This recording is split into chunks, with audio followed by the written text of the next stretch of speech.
Hey everyone, welcome back to my channel. आज की class में हम एक बहुत ही फेमस वर्क करने वाले हैं जिसका नाम है पैमेला। मे बी आपने सुना होगा इसके बारे में, इस टेक्स्ट के बारे में, या फिर हम इसको बोलते हैं और वर्च्यू रिवॉर्डेड। ठीक है, ये आई थिंक आपने सुना होगा, रिवॉर्डेड। ऑलराइट, तो आखिर ये वर्क इम्पॉर्टेंट क्यों है? देखो, हर एक चीज़ की कोई ना कोई तो इम्पोर्टेंस होती होगी। आखिर हम इस वर्क को हमने स्पेसिफिक क्यों उठाया आज की क्लास के लिए, तो उसका रीज़न ये है। रीज़न बहुत ही अच्छा सा है और उसका रीज़न ये है कि ये पहली बात तो हम इसको ये लिख लेते हैं कि लिखा किसने। ये लिखा है हमारे सैमुअल ने। ठीक है, सैमुअल हमारे रिचर्डसन हैं। सैमुअल रिचर्डसन ने इस वर्क को लिखा था। सैमुअल रिचर्डसन ने इसको पब्लिश करवाया था 1740 में। ये इंपॉर्टेंट है, आपको याद करना है कब पब्लिश हुई है। इम्पॉर्टेंट पब्लिशिंग इसलिए है क्योंकि ये जो हमारी पैमेला है, हम इसको कंसिडर करते हैं एक ऐसा वर्क जो हम बोलते हैं ये फर्स्ट हमारी नॉवल है। ठीक है, हमारी फर्स्ट इंग्लिश नॉवल है ये। अब आप बोलोगे कि क्या इससे पहले नॉवेल्स नहीं लिखी जाती थी? क्योंकि हमारा जो लिटरेचर है वो तो एंग्लो सेक्सन से स्टार्ट हो जाता है। बहुत पहले से हमने देखा कि हमारे पास पहले बियोवुल्फ है, चौसर भी आते हैं। तो फिर आखिर ये एज हम क्यों बोल रहे हैं कि ये इंपॉर्टेंट है, यहाँ पे आगे फर्स्ट नॉवल क्यों लिखी गई? तो देखो, बात बस इतनी सी है कि इससे पहले, अब से पहले जो भी चीज़ें लिखी गई थी वो लिटरेचर तो थी। क्योंकि लिटरेचर क्या होता है? कोई भी पीस ऑफ वर्क जो रिटन में है, किसी इंटेंशन से लिखा गया, वो लिटरेचर है। लेकिन वो सब पोइट्री में थी। हो सकता था वो, जैसे कि आपने कोई भी वर्क अगर पढ़ा है, बियोवुल्फ है, वो भी कैसा है, उसको भी हम बोलते हैं कि वो एक एपिक की तरह, पोइट्री की तरह है। ठीक है, या तो उस टाइम पे पोइट्रीज होती थी, या तो उस टाइम पे हमारे एपिक लिखे जाते थे, हमारे हमारे ड्रामा लिखे जाते थे। ठीक है, हमारे प्लेज लिखे जाते थे। हमारे प्लेज में ट्रेजेडीज़ लिखी जाती थी, कॉमेडीज़ लिखी जाती थी, सॉनेट्स लिखे जाते थे। लेकिन अभी तक नॉवेल्स नहीं लिखी गई थी। इतना आपको पता होना चाहिए। और पैमेला किस लिए इम्पॉर्टेंट है? इसलिए इम्पॉर्टेंट है क्योंकि हम इसे कंसिडर करते हैं हमारी फर्स्ट नॉवल। बहुत सारे लोगों को इसमें भी कंट्रोवर्सी है कि नहीं, ऐसा नहीं है, वैसा नहीं है, बट स्टिल हम इसको फर्स्ट नॉवल हम अपनी कंसिडर करते हैं। First novel in the sense कि मॉडर्न हमारी फर्स्ट नॉवल है। इसके बाद जो नॉवल का एक ट्रेंड था वो स्टार्ट हो जाता है। अब इस वीडियो में हम क्या करेंगे, पहले तो हम कैरेक्टर्स को देखेंगे। ठीक है, कैरेक्टर्स को देखेंगे कि आखिर कौन कौन से कैरेक्टर, एक सिंपल सी समरी को रखेंगे।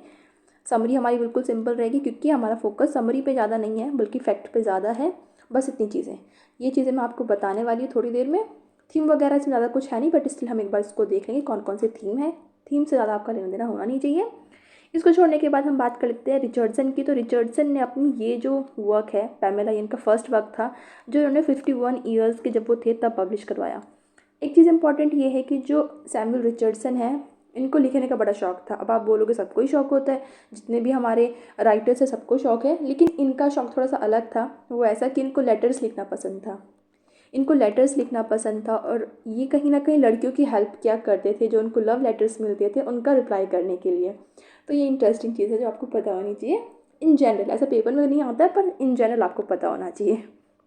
ओके, इसकी हमने बात कर ली। अब देखो, 1740 में पब्लिश हुआ था, मतलब कि ये 18th सेंचुरी है। ठीक है, 18th सेंचुरी की हम बात करें। 18th सेंचुरी कौन सी थी आपकी? ये आपकी इनलाइटनमेंट की एज थी। ठीक है, आपको हर एक चीज़ इसलिए सब कुछ लिंकअप होना चाहिए ताकि आप चीज़ों को कनेक्ट कर पाओ कि कौन सी चीज़ें हो रही हैं और कौन सी चीज़ें नहीं हो रही हैं। तो ये आपकी इनलाइटनमेंट की एज थी। इतनी चीज़ें आपको पता है। और रिचर्डसन ने कौन कौन से वर्क्स लिखे हैं मैं यहीं पे उसका नाम लिख देती हूँ।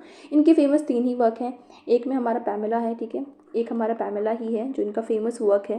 इन्होंने इसको लिखा, ये बहुत फेमस हुआ। उसके बाद इन्होंने अपना सेकंड वर्क लिखा जिसका नाम है इसका हम वह फुल टाइटल वर्च्यू रिवॉर्डेड भी है। सेकेंड इनका जो वर्क है वो है क्लैरिसा। ठीक है, क्लैरिसा। और the history of young lady, ये इनका सेकेंड वर्क है। और थर्ड वर्क जो है इनका, उसका नाम है the history of Mrs, one second, third work इनका ये वाला फेमस नहीं है। ये वाला है तो इन्हीं का वर्क पर वो फेमस नहीं है। इसकी जगह पे जो फेमस है हम उसको लिख लेते हैं द हिस्ट्री ऑफ चार्ल्स ग्रैंडिसन। ये इनके 3 फेमस वर्क हैं जो आपको पता होने चाहिए। इससे ज़्यादा आपको पता होने की ज़रूरत नहीं है। पैमेला बहुत फेमस हुआ, उसके बाद इन्होंने क्लैरिसा लिखा, उसके बाद इन्होंने ये वर्क लिखा और ये सारी 5 वर्क जो है इनके फेमस है। अब हम चलते हैं इनकी पैमेला पे, क्योंकि आज की हमारी क्लास है पैमेला के ऊपर। एक स्टोरी को हम छोटा ही रखेंगे, फालतू की चीज़ें से बकवास करेंगे नहीं। जो चीज़ें मेन मेन हैं उन चीज़ों को देखेंगे। फर्स्ट थिंग फर्स्ट, मैंने आपको बता दिया इसका टाइटल, ठीक है। पहले इसका टाइटल आपको पता होना चाहिए कि इसका टाइटल है पैमेला। और वर्च्यू रिवॉर्डेड, वर्च्यू रिवॉर्डेड क्यों बोला गया है वो अभी आप देखोगे कि लास्ट में उसका जो वर्च्यू था उसकी वजह से उसे कहीं ना कहीं एक रिवॉर्ड मिलता है। लिखी कब गई है, लिखी जाने का मतलब छोड़ देते हैं, पब्लिशिंग लिख लेते हैं। पब्लिशिंग है इसकी 1740 में। उसके बाद इसमें को लिखा कहाँ पे गया था, इंग्लैंड में लिखा गया है। लिटरेरी पीरियड की बात करें अगर हम, लिटरेरी पीरियड की बात करें तो इनलाइटनमेंट की एज थी ये, मैंने आपको अभी बताया है। उस टाइम पे ये लिख रहे थे जहाँ पे रीज़न बहुत ज़्यादा फोर्स हो रहा था, लॉजिक ज़्यादा फोर्स हो रहा था। जॉनरा की बात करें तो जॉनरा इसका क्या है, एपिस्टोलरी है, एपिस्टोलरी नॉवल है ये। एपिस्टोलरी क्या होता है वो भी मैं अभी आपको बताऊँगी, ठीक है। एपिस्टोलरी नॉवल है ये। इसकी सेटिंग कहाँ रखी गई है, सेटिंग की अगर हम बात करें, सेटिंग इसमें 2 जगह की रखी गई है। एक तो है बेडफोर्डशायर, ठीक है, जहाँ पे जो पैमेला है वो रहती है, शायर है ये। एक है लिंकनशायर, लिंकनशायर, और दोनों ही कहाँ है, इंग्लैंड की जगह है। ये हमारा इंग्लैंड की है, ठीक है। यहाँ पे इसकी सेटिंग रखी गई है। उसको छोड़ने के बाद हम बात कर लेते हैं इसमें पॉइंट ऑफ व्यू कौन सा है। पॉइंट ऑफ व्यू भी क्योंकि आपके पेपर में होता है, और अगर आप कोई भी नॉवल पढ़ रहे हो एटलीस्ट आपको उसका पॉइंट ऑफ व्यू पता होना चाहिए। पॉइंट ऑफ व्यू है इसका फर्स्ट पर्सन। अब देखो फर्स्ट पर्सन का पॉइंट ऑफ व्यू है, मतलब कि जो हमारी क्लैरिसा है वो इसको नरेट करेगी, लेकिन वो उसको नरेट नहीं करने वाली है। मतलब होगा तो ये फर्स्ट पर्सन, लेकिन ये क्योंकि एक एपिस्टोलरी नॉवल है, दैट मीन्स कि ये नॉवल जो है वो लेटर्स में लिखी गई है। एपिस्टोलरी का मतलब होता है कोई भी नॉवल, कोई भी वर्क जो लेटर्स की फॉर्म में चलता है। जैसे कि आपने अगर पढ़ी है द कलर पर्पल, अगर आपने पढ़ी है तो उसमें आपने देखा कि जो सीली है वो लेटर्स लिखती है गॉड को, कभी अपनी सिस्टर नेटी को लिखती है, तो वो एक एपिस्टोलरी फॉर्म में आएगा। अगर आपने फ्रैंकेनस्टीन पढ़ी तो फ्रैंकेनस्टीन देखो जितनी भी स्टोरी हो रही है फ्रैंकेनस्टीन में, वो विक्टर है जो कि लेटर्स लिख रहे हैं अपनी सिस्टर को, तो वो लेटर्स के थ्रू चल रही है। ये नॉवल जो है ये भी हमारी एपिस्टोलरी है जो लेटर्स के थ्रू चलेगी। पूरी ही बुक में लेटर्स हैं।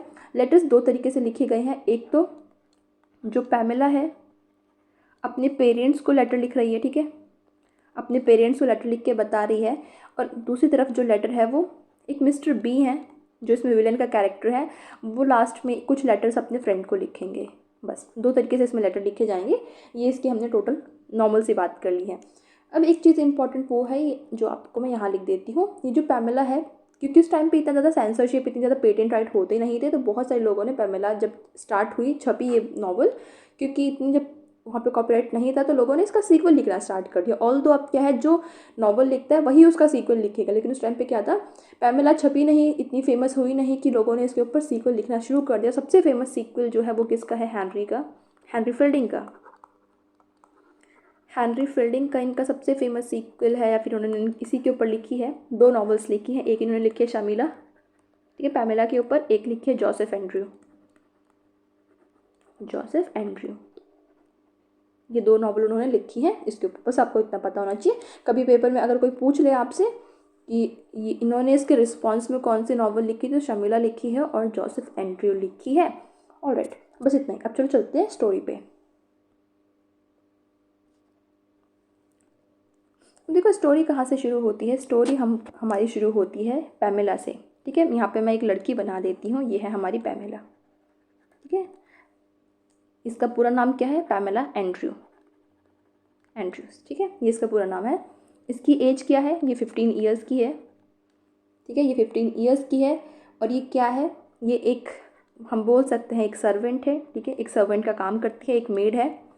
इसके पेरेंट्स इसके साथ नहीं रहते हैं, वो हम यहाँ लिख देते हैं। इसके जो पेरेंट्स हैं वो यहाँ रहते हैं, ठीक है, ये इसके पेरेंट्स हैं, ये रहते हैं इससे दूर कहीं।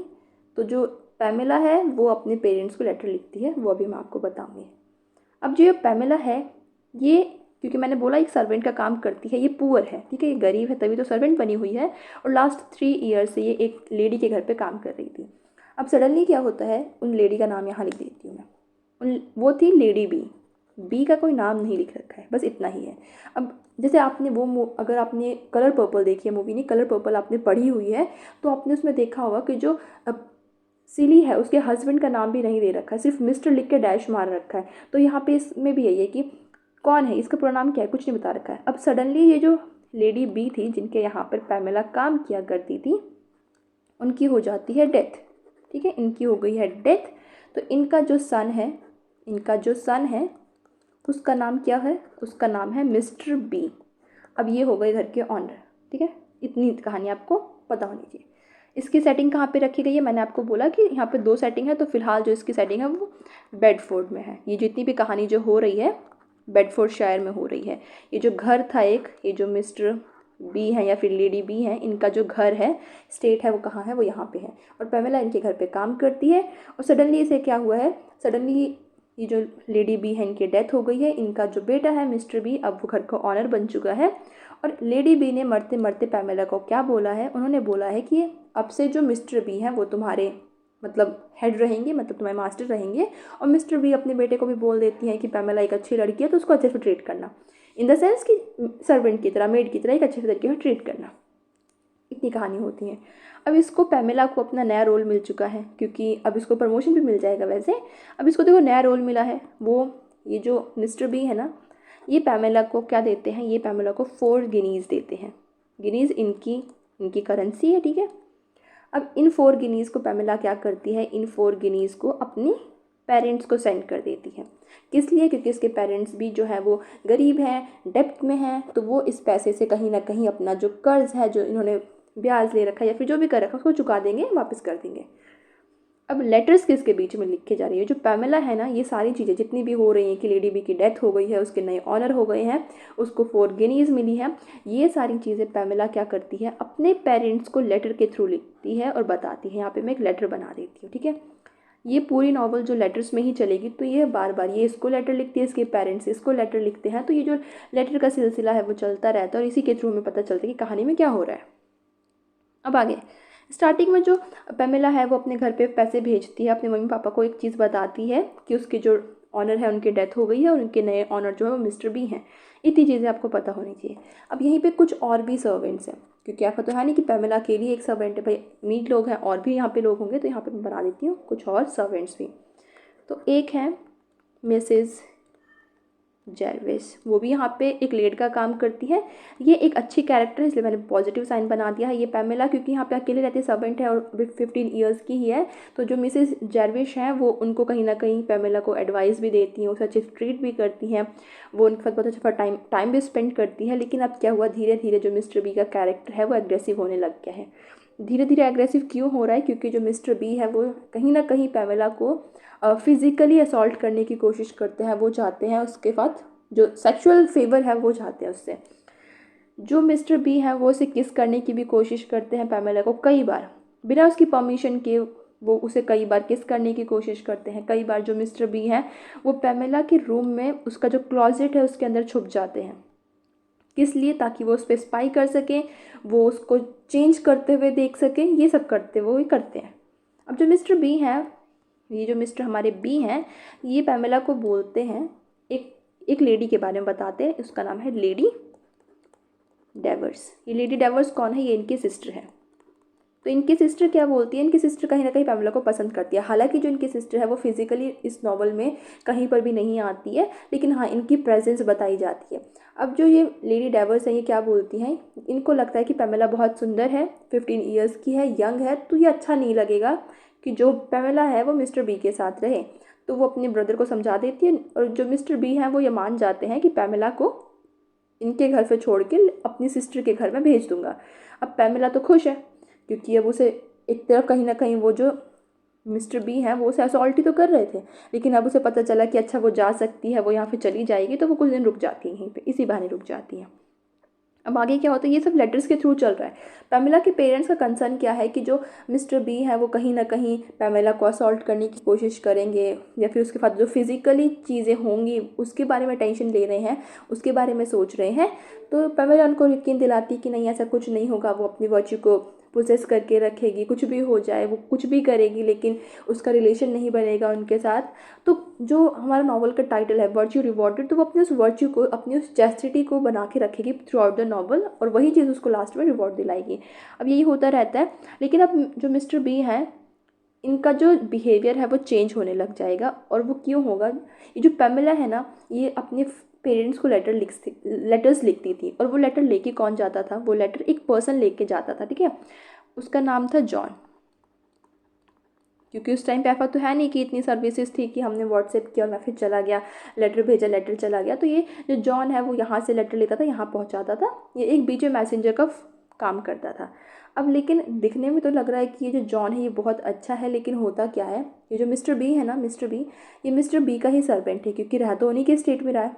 तो ये इनका एक सर्वेंट है, और वो पैमेला के लेटर्स पे स्पाई करता है, उसके लेटर्स को पढ़ता भी है सीक्रेटली, और वो उस लेटर्स को कई बार डिलीवर भी नहीं करता उसके पेरेंट्स को। और बहुत बार ऐसा हुआ है कि उसने पैमेला के लेटर्स को मिस्टर बी को दिखा दिया है। तो क्या है, अब मिस्टर बी को पता है कि वो अपने फादर से, अपनी मदर से क्या बातें करती है, तो जितनी भी चीज़ें हो रही हैं ना, वो सब चीज़ें उसे पता है। और मिस्टर बी का कोई भी इंटेंशन नहीं है पैमेला को घर भेजने के लिए, ठीक है। इतनी चीज़ें आपको ध्यान रखनी है। अब आगे की बात करते हैं। अब जो मिस्टर बी है ना, ये एक प्लान करते हैं। अब इन्होंने देखा कि पैमेला तो हाथ से निकलती जा रही है, अपने पेरेंट्स को बताने की कोशिश कर रही है, तो ये क्या करते हैं, एक प्लान करते हैं। अब इनके यहाँ पे एक पर्सन है जिसका नाम है मिस्टर विलियम, ठीक है। मिस्टर विलियम कौन है? मिस्टर विलियम यहीं पे पास में इनके, ये जो बेडफोर्डशायर है, यहीं पे रहते हैं। वहीं पे रहते ही इनको अभी रिसेंट में एक जेनेटरी मिलने वाली है, मतलब कि इनको बड़ा सा घर मिलने वाला है, किसी से पास ऑन होगा वो घर जो इनको मिलेगा, किसी ओल्ड मैन से। लेकिन उसके लिए ज़रूरी है कि ये मिस्टर बी को खुश करें, खुश रखें, नहीं तो वो घर इनको नहीं मिलेगा। इसीलिए वो उनकी हाँ में हाँ मिलाते रहते हैं, उनका काम करते रहते हैं। अब जो मिस्टर बी हैं वो डिसाइड करते हैं, और वो पैमेला को बोलते हैं कि पैमेला को वो घर भेज देंगे, उसके पेरेंट्स के पास भेज देंगे। और उसके लिए वो बोलते हैं कि ये जो मिस्टर विलियम है ना, ये तुमको लेके जाएंगे। अब ये मिस्टर विलियम पैमेला को लेके जा रहे होते हैं, लेकिन रास्ते में क्या होता है, इसको ले जाने की जगह क्या प्लानिंग हो रही होती है, पैमेला को अबडक्ट कर लिया जाता है। मतलब कि उसे वहाँ से ले जाके कहीं और ले जाया गया है, अबडक्ट कर लिया गया है। DUCT होता है, 1 सेकेंड, ABDUCT, अबडक्ट कर लिया गया है। इसके बाद जो मिस्टर बी हैं वो उसे रेप करने की कोशिश करते हैं, वहाँ पर अबडक्शन में ही वो उसको लॉक करने की कोशिश करते हैं, लॉक करके रखते हैं। लेकिन अब जो विलियम है ना, उसे कहीं ना कहीं लगने लग जाता है कि उसने जो किया है वो गलत है, वो पैमेला की मदद करना चाहता है। वो सोचता है कि कुछ भी हो जाए वो पैमेला की मदद करेगा, ऐसे ऐसे करता है। और वो पैमेला को वहाँ से एक तरीके से जाने भी देता है। अब जब ये सब चीज़ें हो रही होती हैं, जब ये विलियम और पैमेला के बीच में नज़दीकियाँ बढ़ रही होती हैं, मिस्टर बी को लगता है कि अरे ये तो एक तरीके से मैंने बीच में डाला था, लेकिन इन दोनों के बीच में शायद जो लव है वो स्पार्क होने लग जाएगा, और हो सकता है कि जो पैमेला है वो विलियम को पसंद करने लग जाए। तो इसके बीच में क्या होता है, जो मिस्टर बी है विलियम को प्रिजन में डाल देते हैं, यहाँ से हटा देते हैं पैमेला को दोबारा से। उसको यहाँ पे वो बोलते हैं कि ठीक है वो अपने घर चली, क्योंकि उन्होंने ये देखा है ना कि पैमेला उसके टुवर्ड्स में कितना ज़्यादा डरी हुई है। क्योंकि वो जिस तरीके का उसका बिहेवियर था मिस्टर बी का पैमेला के लिए, तो पैमेला उसे पसंद नहीं करती। वो जब भी उसके ऊपर सेक्सुअली एडवांस करने की कोशिश करते, वो हमेशा रेसिस्ट करती है, उसे पसंद नहीं करती है। तो ये सब चीज़ें देख के कहीं ना कहीं मिस्टर बी का हार्ट जो है वो चेंज हो जाता है, और वो बोलते हैं पैमेला को कि ठीक है तुम अपने घर चली जाओ। अब पैमेला यहाँ से अपने घर जाने के लिए चल पड़ती है, लेकिन फिर बीच में उसको मैसेजेस मिलते हैं, लेटर्स मिलते हैं मिस्टर बी के, जहाँ पे मिस्टर बी उसे बता रहे होते हैं कि उसे कितना बुरा लग रहा है, या फिर वो उससे सच में शादी करना चाहता है। पहले जो मिस्टर बी है वो चाहते थे पैमेला के साथ एक शैम मैरिज, ठीक है। ऐसी शैम मैरिज का मतलब क्या होता है, एक तरीके से फेक मैरिज करना चाहते थे। वो सिर्फ उसको पागल बना रहे थे, शादी के बीच में लाना चाहते थे कि शादी हो जाएगी उसके बाद तो वो उसी की है, इस तरीके से। लेकिन अब मिस्टर बी उसे बोलते हैं कि वो सच में उसे शादी करना चाहते हैं, सच में चीज़ें ऐसी ही हैं, वो बदल गया है। और पैमेला क्या है, पैमेला एक अच्छी सी लड़की है, ठीक है। तो वो लास्ट में क्या होती है, वो मान जाती है, वो वापस आ जाती है किसके पास, मिस्टर बी के पास। वो ये रियलाइज़ करती है कि वो मिस्टर बी से हेट नहीं करती है, मिस्टर बी इतने ज़्यादा बुरे भी नहीं हैं। तो जब उसके पास उसके लिए करने के लिए हेट नहीं है, तो ऑब्वियसली वहाँ पे स्पार्क हो जाएगा। और धीरे धीरे क्या होगा, मिस्टर बी जो है वो विलियम को भी अपने जो प्रिजन है वहाँ से निकाल देंगे, जेल से निकाल देंगे। और क्या होगा, पेमेला से वो शादी करेंगे सबके सामने, मतलब एक रिचुअल तरीके से वो सबके सामने उससे शादी कर लेंगे। और यहाँ पे जो हमारी स्टोरी है मेनली वो ख़त्म हो जाएगी।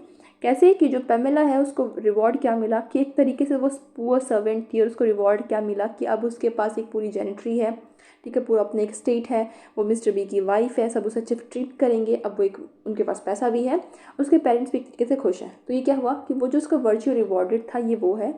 और हाँ, मैंने आपको बोला था ना कि इसमें 2 सेटिंग है, मैंने आपको 2 सेटिंग की बात बताई। ये जो लिंकनशायर है ना, यहाँ पे वो चीज़ें होती हैं जब उसको अबडक्ट करके ले जाते हैं ना, जब पेमेला को यहाँ से लेके जाते हैं झूठ बोल के और उसको कहीं और रखते हैं, वो सारी कहानी होती है लिंकनशायर में। तो स्टोरी में बस इतना ही है और कुछ इसमें होता नहीं है।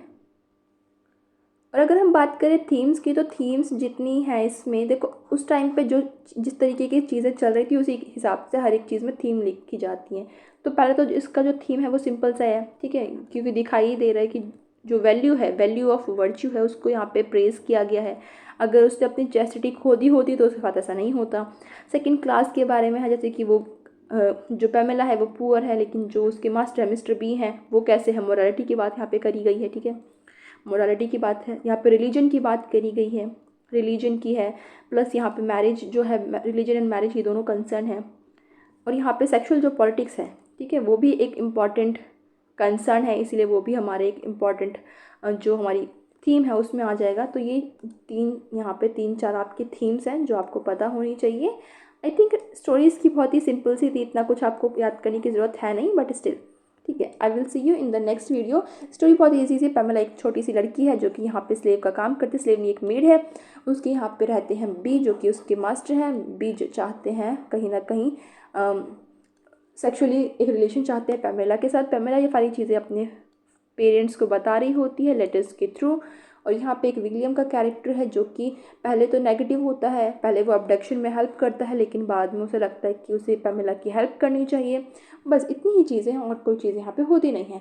सो या I will see you in the next video. Bye bye.